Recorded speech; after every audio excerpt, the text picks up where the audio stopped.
Во имя Аллаха Милостивого, Милосердного. Уважаемые единоверцы, братья и сестры, поздравляю вас с великим праздником Курбан-Байрам. В эти праздничные дни сердца всех мусульман наполняются радостью.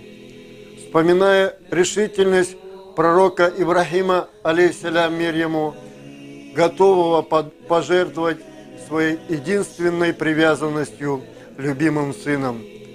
Верующие люди проявляют щедрость и милосердие, расходуя свои средства для малоимущих.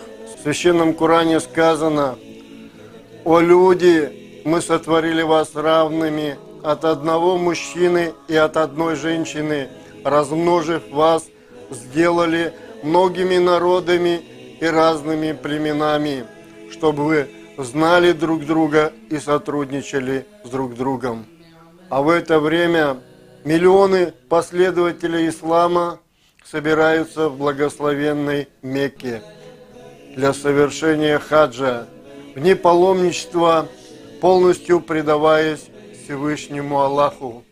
Пусть этот светлый праздник ислама укрепит узы дружбы и взаимопонимания между всеми народами нашей великой российской отчизны. Мир вам, милость Всевышнего и его благоволение.